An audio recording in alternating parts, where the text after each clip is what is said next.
আজকে আপনাদেরকে দেখাবো অনেকেই আছে যে কি আইসি উঠানোর পরে তারা আইসিটারে মানে বোর্ডটারে ঠান্ডা করতে গেলে আইসি গরম থাকে যায় এবং কি আইসি গরম ঠান্ডা করতে গেলে বোর্ড গরম হয়ে যায় বা আদার্স কোনো ক্ষতিগ্রস্ত হয়।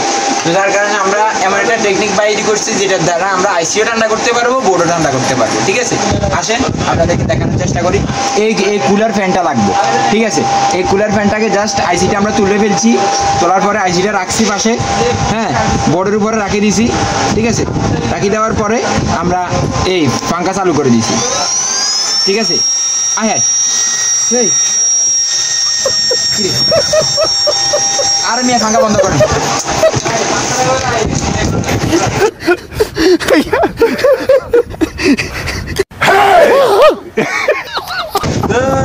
আরে ক্যামেরা বন্ধ করেন, দেখেন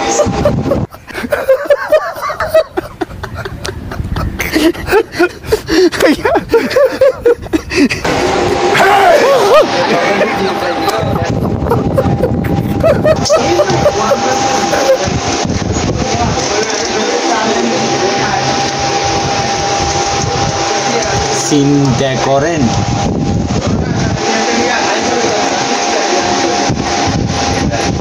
এক দিলে যারা দুই পাখি শিকার করতে যান তাদের অবস্থা আমার মতো হবে। সুতরাং এরকম আকাম কেউ করিয়েন না, একটা একটা করে ঠান্ডা করবেন।